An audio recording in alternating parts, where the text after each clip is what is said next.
Welcome to the 5-Year You podcast, a show dedicated to helping you become the best version of yourself one day at a time. I'm Andrew. And I'm Kat, and we promise to keep it raw, real, and relatable. Are you ready to grow?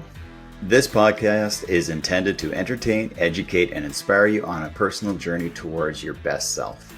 We are in no position to give advice and are hot messes on the best of our days. Clearly, we're in no position to offer health or medical advice, or really any life advice, but we want to entertain you.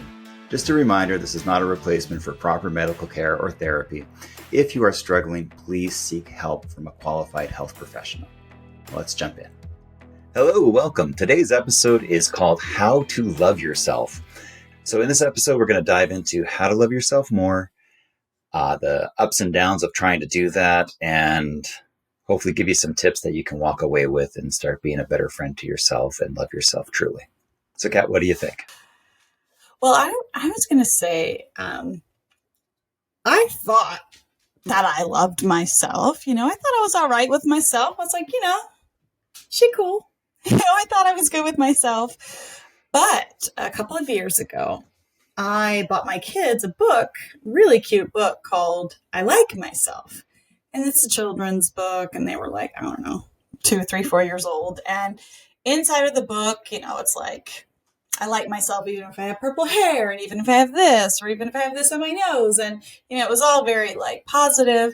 And I realized that it was hard for me to read the book out loud. It felt so uncomfortable for me to say, I like myself out loud. And it's kind of a rough time for me. I was definitely in regular therapy at the time. And so it was kind of, as we like to say, cracked open, very introspective. Yes. And I just sort of noticed that, it was hard to read this little children's book out loud. And I remember talking about it in therapy. And of course, it's a worthiness issue. And, but if you don't feel worthy, then, you don't treat yourself well, and you sort of like that other people don't treat you well, because how you treat yourself is how you invite other people to treat you, right? And so I just wanted to say that it might not be a given.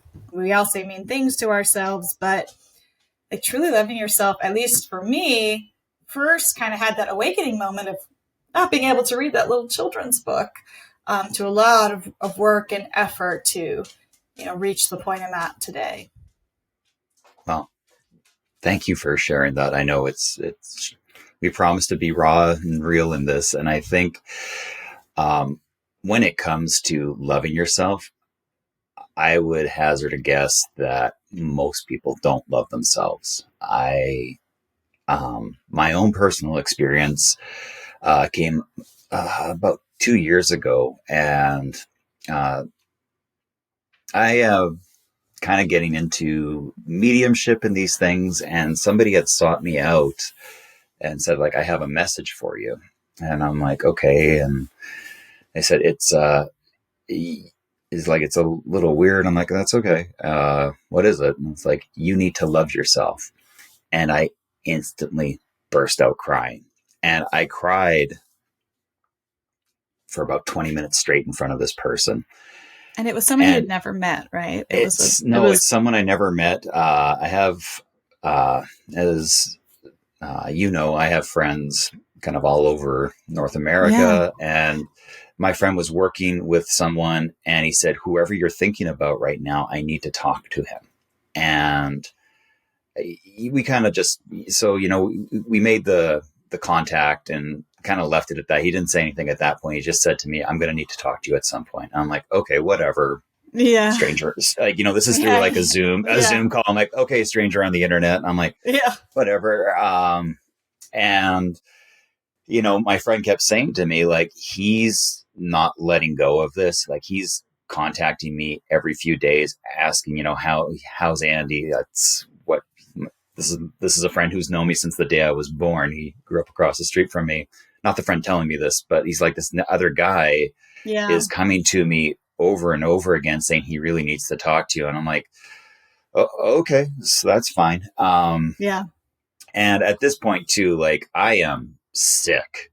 My insides are like, I have indigestion, I have acid reflux, I have that kind of gaping hole in my heart, which I'm realizing is self-love at this moment. Mm. And so he tells me this, and I start loving myself, or I need to start loving myself. I'm not. Yeah. And it literally took me on like a 18-month journey to get to, a place where I'm like, okay, I think I can like myself, not love myself. That took me to liking myself. I spent 40 plus years of my life putting my emotions in little perfect boxes and putting those perfect boxes stacked very, very nicely in the garage. And it's my emotional garage. When he said that to me, my emotional garage was full and I couldn't put anything else into it. And I was like literally leaning up against the door, trying to make sure like everything doesn't come out because, I just didn't want to face anything. And then when I opened it up, that's when the floodgates happened. And that moment of like going, I don't love myself. I'm not lovable. I don't know why I'm not lovable, but I'm not. But when I look back on it, and I was thinking about this yesterday because I knew we were going to talk about this. I was thinking about, for years, like my whole life, I've never been able to look at pictures of myself when I was younger.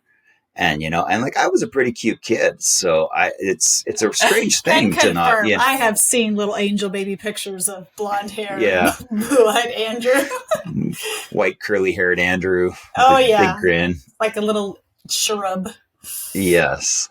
So, and a good example of loving myself is I never would have made that kind of comment a couple of years back.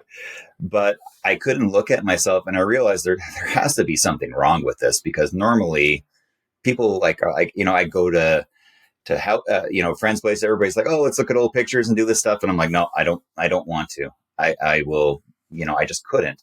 And that's when I started to realize that, I had a lot of packaged emotions that I need to unbox, and I started to unbox them. And that led me to loving myself. And I love myself very, very much right now. I'm not always perfect. I am more closer to being a best friend to myself than I ever have. Still have moments, and I'm always going to have moments. It's not about getting it perfect. It's just about knowing that, like, and Andy, I love you for who you are. And I love that you're still trying. You keep getting knocked down, but you keep getting back up again. I love that story. And I love that you're to this point now. And having known you as long as I have, just seeing the transformation, it's just been amazing. But I love this story, and I love how this man kind of comes out of nowhere and makes such a big impact on your life. And I think that's what we're kind of hoping to be for anyone listening to this. And by sharing sort of not fun stories about ourselves or things that maybe don't paint us in the best light at first, that we're hoping to say, like, look, you're not the only one that has these thoughts in your head. You're not the only one that has trouble with this, or trouble looking at old pictures, or feels pain when you look back on certain things and certain memories. But there is hope, and there are steps that you can take.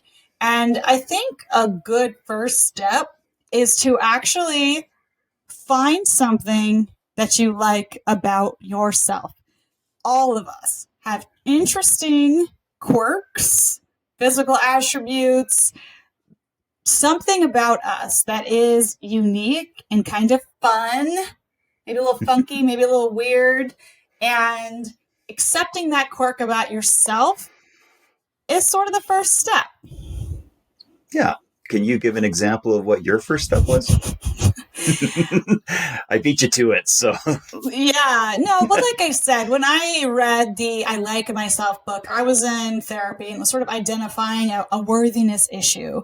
And a really interesting technique to make yourself feel worthy is to treat yourself really well. And so a very simple thing that I started to do was I started to buy myself flowers from Trader Joe's. Now, I'm an extraordinarily frugal person, and I pretty much don't ever buy extras. And if I'm buying extras, it's going to be for one of the kids or someone I love, like literally never for myself. But that's a worthiness issue. So I started to buy flowers for myself for Trader Joe's, put them on my desk. I refreshed them like every week or two. And I just started doing sort of nice things for myself. If you want to learn about how to change thought patterns, we discussed this a lot in our last episode, How to Be Your Best Friend, that's a good first step. And again, I said another good first step is like finding things you like about yourself. Like I legit have a bunny birthmark on one of my cheeks. It's pretty sweet. I'm not going to lie. Although it's sort of looking like kind of like a funky heart these days, but I've always called it a bunny since I was a kid. And, like I try to not cover it up because it's something unique about my face. I'm also extraordinarily sensitive. So is Andrew. And in previous generations, this was like a very big negative. And I know my mom was always like, this is my sensitive child. Or like, if I cried, it'd be like, yeah, that's because she's sensitive, And, it was sort of seen as something that I needed to improve. But as an adult, I realized like, my sensitivity is a strength. It's what makes me a good person. It's what makes me a caring person. And yeah, it's a little bit extra compared to most people, but it's what makes me me. And so trying to appreciate those things about yourself and seeing yourself as unique and being okay with that has not only been great for me, it's been great for me to notice in my kids too. I love that. I love that when you see that resonate outwards, especially to the kids, right? Because it's just such a powerful thing. It really is. It's funny you say the too sensitive thing, and being a male, and that is really sensitive. It's been hard because, like I'll want to cry at different points in a commercial. Kleenex commercial. But I was having an issue. I was having an issue yesterday, and I was talking with my mom, and then something happened. I won't go into the details, but she just kind of looked at me afterwards and said, "You're too sensitive." And she said it with a loving, like she loves that about me. And I just kind of smiled and I said, "Yeah, I know." And then I took a long pause, and I'm like, "I love myself." So I said to her, "Yeah, I know. It's my superpower." And she said, "Yeah, it is." And That's so to sweet. me, that was just, it's a really nice thing, because I think we look at the things we don't like about ourselves and view them as negatives. And, they've just become these little barriers to loving ourselves sometimes. And those are your quirks. Those are the things that make you, you. Embrace them. I think you were born perfect, and you are always perfect. It's just how you choose to see yourself. And you are capable of loving yourself at any given moment. It is a choice. When we talk about stuff like this, Kat, stuff just kind of pops into my brain and comes out. And, but somebody out there, if you're listening to this right now, you are lovable and you are worthy of loving yourself. I love that. And I think it's especially hard, and you brought up a good point. And I'll echo your mom, like big fan of your sensitivity. I think it is your superpower.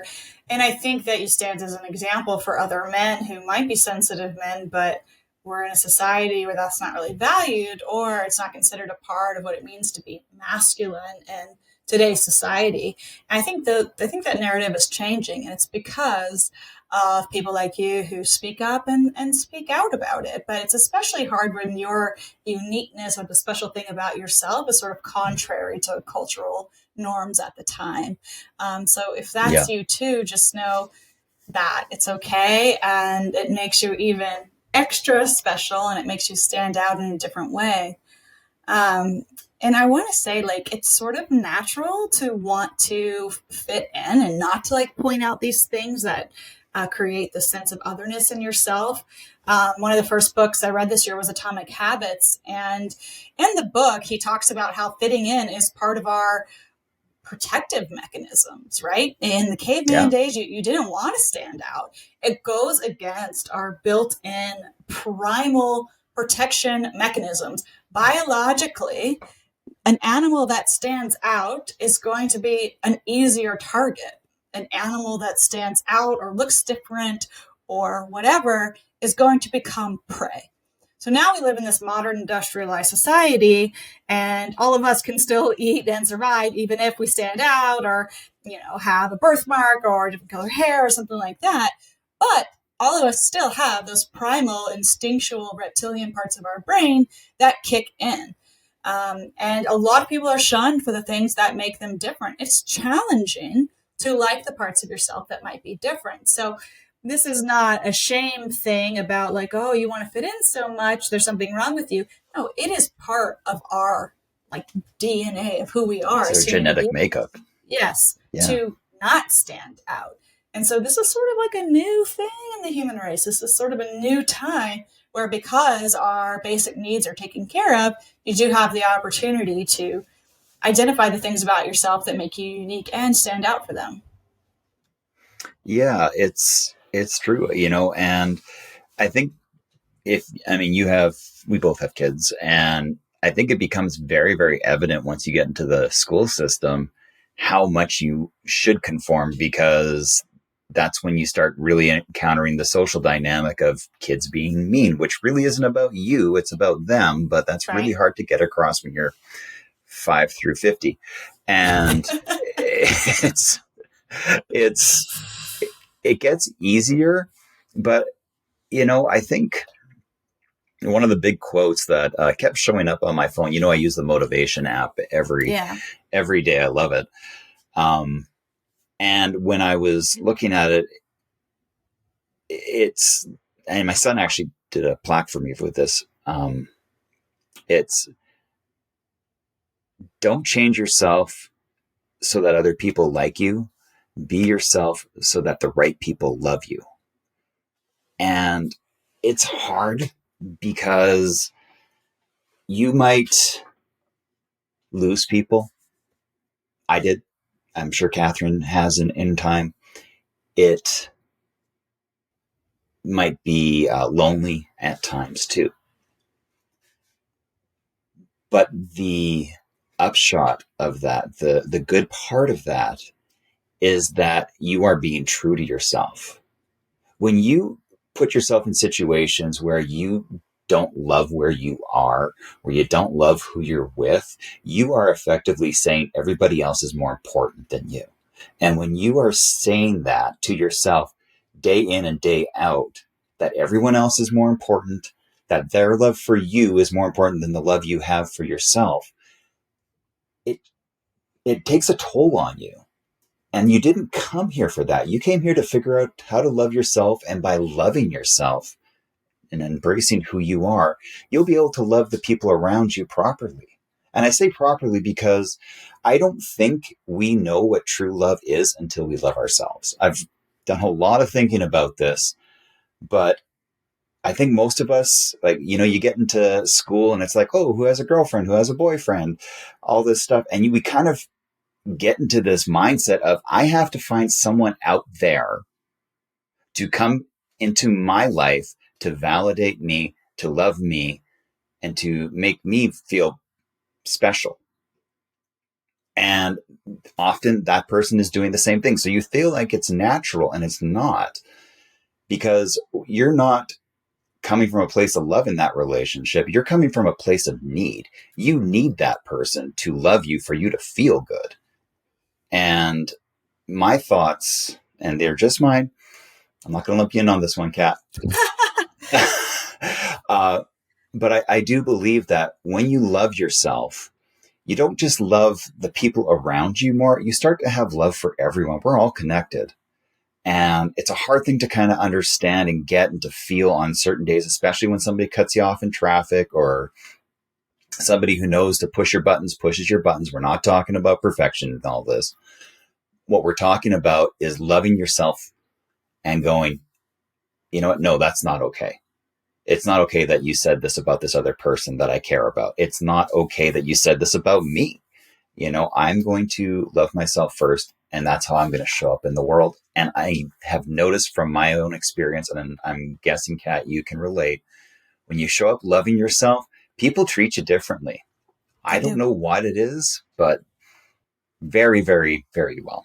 It's an energy. And along those same lines, anyone that you're partnered with who makes you feel like you have to change something about yourself to please them is not somebody who cares about your value and your worth to yourself. I know I was in a previous relationship with someone who didn't like the way that I dressed, or they would make comments like, oh, I saw this woman today and she looked really nice and this is what she was wearing and this is the handbag she was holding. And like, I think, it looks really nice and like you should consider dressing like that instead of how you dress. And I say it now, and I'm sure it was said with the best of intentions, but the best way to continue to love yourself and be authentic to who you are is to surround yourself with people who honor and appreciate that journey that you're on as well.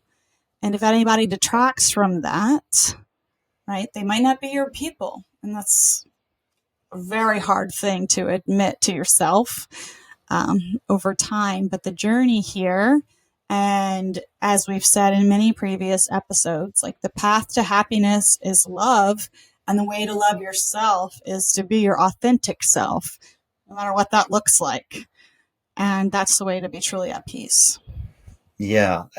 I didn't know you were going to use that example. So I just wanted to kind of explore it real quick. So when you were told that, there's a bunch of ways you could have reacted to it. If you loved yourself, and I don't know if you did at this point or not. Oh, but, I didn't. Okay. I kind of got that impression. But loving myself in that moment. Yeah. Okay. So when you hear that and you love yourself, you can hear that and go, well, that's nice for them. That's not me. I love who I am, how I am. Yeah. But when you don't, you can look at it and you're going to go, oh, well, then I need to get this bag, because if I get this bag, then you will love me. And then that will make me feel good. And that will make me worthy of this love, this relationship. Right. You're always worthy of love. Everyone is worthy of love. You listening to this right now, you are worthy of love. It's a really important thing that you understand. And I know it's going to be upsetting and hard for some people. But clearly, if beating up on yourself and hating yourself worked, you would be happy by now. And I know that's a real strange sentence, but it's not working. Try loving yourself and see what happens. I guarantee you life changes. You don't have to be anything to love yourself, have anything, possess anything, have any certain kind of money or a certain kind of house or car. You don't have to do anything to earn the love and approval for yourself. Like Andrew said, you were born worthy, and there's nothing you have to do extra beyond that. You're lovable exactly as you are, and you don't have to improve or do anything to earn the love of others. The more authentic you are, the more you will attract those who love the true pieces of yourself. Absolutely. Now, I'm going to share with you as an action step something that I did to help myself love myself. And this just kind of came to me when I was meditating one day. So get yourself into a meditative state, just kind of sit there, close your eyes, follow your breath, and then go back in your life to when you were a baby and see if you can love yourself then. Can you love yourself at 5, 6, 7, 10, 15? If you can love yourself as a baby, you can love yourself now. And if you can't love yourself as a baby, there might be some, shadow work that needs to be done and all the things, therapy. But the point is that if you can find any point, even a moment that you love yourself, it means you're capable of doing it. So what I did is I started going back. I'm like, can I love myself as a baby? Yeah, I was cute. Can you love yourself at 2? Yeah, I was okay. Can I love yourself at 5? I'm a little gross, but okay, that's fine. And I kind of got to the point where I was 13, and I had this one specific picture of me in my mind, and it was of me like in my hockey photo. And if there's nothing more Canadian than saying hockey photo, I don't know what is. But I looked at it and I thought, no. I'm like, okay, there's something there. And that's when I kind of stumbled onto the fact that I had been abused, and it's not like I wasn't aware of it, like my memory hadn't locked it away or anything like that, but it made me recognize that there's something here that isn't right, and I need to look into this more. And for me, I went to therapy. I did EMDR, and over a course of a couple of months, I was able to release it, and the changes were immense, because it took away uh, this cornerstone of my belief system that I shouldn't love myself. And when that got removed, I was able to replace it with love, and everything else kind of changed. It's such an interesting process, and I would strongly recommend for you, listener, to just take some time before, give yourself permission to have some quiet time. And if you're having a hard time loving yourself, find out maybe where that started. And you're worth loving. I know I can say this with 100% certainty. I love you because I love everyone. And it's not a state that I got to easily, but I'm very grateful to be there. And it feels so much better in life to love everyone than it does to hate. Thank you so much for sharing that. I think that going through a meditation like that or going through a thought process like that is really good advice. It might be really challenging for people at first, but it's a good first step for those who are ready to make a change in how they view themselves. Yeah. Do you want to move on to the glimmers? Yeah. So the other thing of just before I was going to say, so the challenge today is to find something you love about yourself and what makes you unique. And if bonus points, if you want to do the meditation thing and dive deeper, go for it. So yes, let's jump into glimmers. To the glimmers. Glimmers are the happy, sparkly things that occur throughout the day that just make us happy, make our lives easier. Could be a book, could be an app, could be anything really. But we just share it as a way and helps us to sort of look around and focus on things that make us happy. So what is your glimmer today, Andrew? So my glimmer today is I got an AeroGarden for growing herbs, and I don't really know how I'm going to use it, but I have had so much delight every morning watching these little things, these little herbs grow. It's like yeah, it's really fun. It's like I'm growing basil and dill, and like it came with like a 6-pack of prepackaged herbs. Is it a Canadian thing to say herbs? Because we say herbs. No, yeah, geez, I don't know if it's. I don't know if it's a Canadian thing. We're going to do an episode at some point on all the Canadian and American differences in our vocabulary. So many things happen. Yeah, no, I say herbs, and in French I would say herbe. So because I'm bilingual, and I just wanted to drop that in, Every day, at least once. Français. Yeah. Every day, at least once. Yeah, but yes. So I got this thing with the dill and the basil and the thyme and a few other things. And it's just really neat to just watch something grow in front of you. And it's growing really fast too. So that's awesome. Cool. How about you, Kat? What's your glimmer? Well, I'd say I can actually confirm that this is a glimmer after using this system for a few months. But as I have probably mentioned before in the podcast, I'm not really much of a cook. It's not really my jam. And so as a solo mom, I really struggled with the dinner every night, and it's just also overwhelming. And but last August, I started doing Macaroni Monday, Taco Tuesday, Wake Up Wednesday, Tropical Thursday, and Fun Friday. It has been life-changing. It's like just loose enough to keep things interesting. Like it's flexible enough. So like Macaroni Monday could be any kind of pasta. It could be macaroni and cheese, but at least I know that I need to make time to boil the water that day. Right. And Taco Tuesday is just, it could be nachos. It could be tacos. It could be something else. I think we made a taco salad one day, but Wake Up Wednesday, flexible. Could be So eggs. breakfast? Could be waffles. Okay. Yeah, it's breakfast. Yeah, Tropical Thursday. Okay. I always do like smoothies, fruit salad, maybe some grilled chicken, something like that. Fun Fridays usually pizza. But I have never stuck with a quote unquote meal plan this long in my entire life. I have tried so many things, so many subscriptions, so many meal services, just so many things. And so, I mean, this is the longest running. It's been amazing. Wow.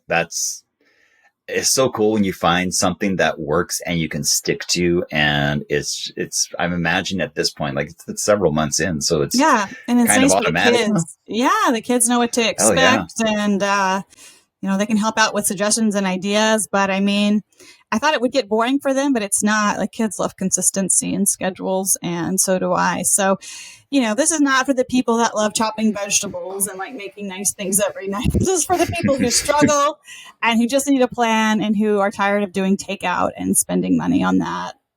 So yeah, hope it helps. That's my glimmer. Cool. I like it.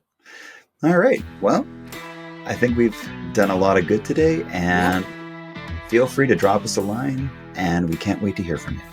Hey guys, thanks for listening. Don't forget, if you want to update your morning routine, head on over to 5yearyou.com/mornings and download our guide. It's our gift to you. Have a great day.